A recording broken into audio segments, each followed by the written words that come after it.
কারণ এই রাজনীতির আমরা শেষ দেখতে চাই। দাদা, আপনি আইন শৃঙ্খলার কথা বলছেন, কোথাও কি মনে হয় যে বাংলার আইন শৃঙ্খলা পরিস্থিতি উন্নতি হবে যদি ইউনিফর্ম সিভিল কোড লাগু হয়? এক্ষেত্রে আপনাদের অবস্থান কি, এবং বাংলায় কি অনতিবিলম্বে ইউসিসি চালু করতে? সরকার ঠিক করবে কবে ইউসিসি চালু হবে। পার্টির ঘোষিত অবস্থানের কথা আমি বলেছি। আমরা তো কোনো লুকিয়ে কাজ করি না, কোনো হিডেন এজেন্ডা নেই। আমরা বলেছিলাম যে নারী সত্তা বিরোধী, সাম্য বিরোধী 3 তালাক বাতিল হওয়ার প্রয়োজন আছে, আমরা করে দেখিয়েছি। আমরা বলেছিলাম 370 ধারার বাতিল চাই, আমরা করেছি। আমরা বলেছিলাম যে ভারতের অস্মিতার স্বার্থে, আত্মমর্যাদার স্বার্থে বিদেশির আক্রমণের চিহ্ন মুছে দিয়ে অযোধ্যায় আমরা রাম মন্দির করব, আমরা করেছি। আমরা বলেছি ইউসিসি আমাদের ঘোষিত অবস্থান, তা আমাদের সরকার ক্ষমতায় এসেছে, করবে।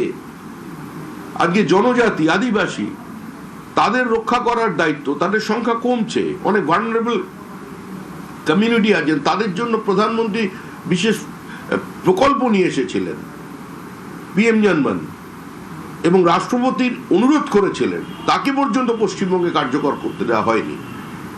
আদিবাসীদের সুরক্ষা, তাদের সংস্কৃতি, তাদের বহমানতাকে একদিকে রেখে অন্যদিকে ইউসিসি। এবার কখন করবে সেটা রাজ্যের মুখ্যমন্ত্রী ঠিক করবেন, সেটা আমরা ডিকটেট করব না। কারণ আবার বলছি, শুভেন্দু অধিকারী পশ্চিমবঙ্গ রাজ্য সরকারের মুখ্যমন্ত্রী। দাদা, কি আপনি যেটা বলছিলেন ডেমোগ্রাফিক প্রোফাইলও চেঞ্জ হচ্ছে পশ্চিমবঙ্গের বিভিন্ন জেলাগুলোতে, ডেমোগ্রাফি চেঞ্জ হচ্ছে, একটা সম্প্রদায়ের মানুষ বাড়ছে, সেটাও কি ইউসিসির লক্ষ্য থাকবে? ইউসিসি করার কি এটাও একটা লক্ষ্য, টার্গেট? ইউসিসি করার দাবিটা শুধু বিজেপির নয়, পশ্চিমবঙ্গের মানুষ চায়। বলেছিলেন এসআইআর জনবিরোধী, এসআইআর মানুষের অধিকারকে কেড়ে নেওয়া, এসআইআর কে মানুষ গ্রহণ করছে না।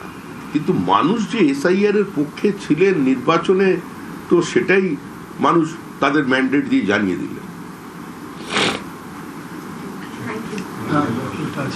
দাদা, সোমবার থেকে রাজ্যের সমস্ত স্কুলে জনগণমন বন্দে মাতরম বাধ্যতামূলক করা হয়েছে। বন্দে মাতরম নিয়ে দীর্ঘ বিতর্ক আমরা দেখেছি। আরেকটা বিষয় বিতর্ক আছে, পশ্চিমবঙ্গ দিবস। নতুন সরকার আপনাদের, কোথাও কোনো বিতর্ক নেই। ভারতের অস্মিতা, ভারতবর্ষের আধ্যাত্মবাদ, ভারতবর্ষের সাংস্কৃতিক জাতীয়তাবাদ, ভারতবর্ষের গৌরবশালী অতীতের যিনি পুনর্জাগরণ ঘটিয়েছিলেন তিনি ঋষি বঙ্কিমচন্দ্র। তার উপন্যাস আনন্দমঠ, তার দেয়া বন্দে মাতরম সারা ভারতবর্ষের মানুষের হৃদয়ে কার্যত একটা অন্য ধরনের রক্তনাচন শুরু করে দিয়েছিল। শুধু সেই বন্দে মাতরম যে উচ্চারণ করে ফাঁসির দড়িকে মানুষ স্বেচ্ছায় গলায় পড়ে নিয়েছিল, যে বন্দে মাতরম বলে দিনের পর দিন ব্রিটিশ পুলিশের সামনে দাঁড়িয়ে তারা গুলিবিদ্ধ হয়েছিলেন, আত্মবলিদান দিয়েছিলেন। আজকে তো 150 বছর পূর্তিতে আজকে এই সিদ্ধান্তকে আমরা দলের পক্ষ থেকে স্বাগত জানাচ্ছি। আর এগুলো সমস্তই ঘোষিত অবস্থান, এগুলো হবে। অতীতে কি হয়েছিল সেটাও মানুষ শুনবেন, আর এই প্রজন্মও জানবেন যে ইতিহাসটা তাদের ভুলিয়ে দেওয়া হয়েছিল। ডিস্টর্টেড ইন্ডিয়ান হিস্ট্রি ভারতবর্ষের একটা বড় সমস্যা। এই সমস্যার বাইরে আজকে গোটা ভারতবর্ষকেই নিয়ে আসতে হবে, দেশকে নিয়ে আসতে হবে। এটা মনে রাখবেন, আমরা শুধু রাজ্যের বা দেশের সিলেবাসের কথা ভাবছি না, ক্যারিকুলামের কথা ভাবছি না, আমরা গোটা পৃথিবীর সিলেবাসকে বদল করবার কথা, এটাই আমাদের এজেন্ডা, এবং সেই লক্ষ্যে আমরা কাজ করছি। পশ্চিমবঙ্গ দিবস কি বদল হবে? তৃণমূল সরকার পশ্চিমবঙ্গ দিবস পয়লা বৈশাখ ঘোষণা করেছিলেন, আপনারা কার ইচ্ছা কে করে দিলেন? পয়লা বৈশাখ কোথা থেকে এলো?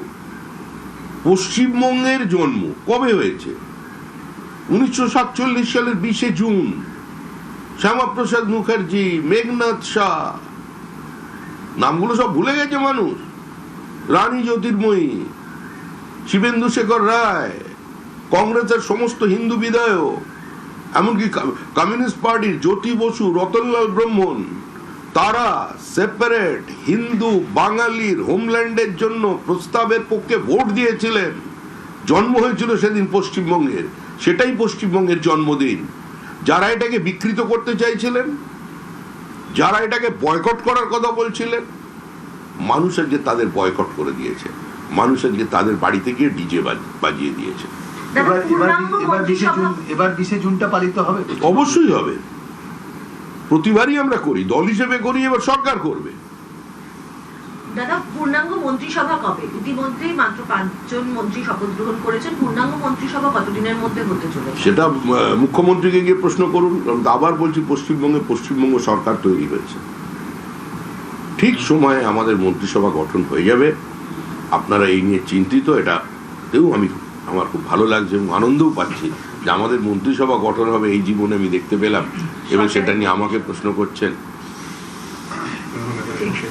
ওভারঅল আর অনেক কিছু 2020 ফরম্যাটে দারুণ। হ্যাঁ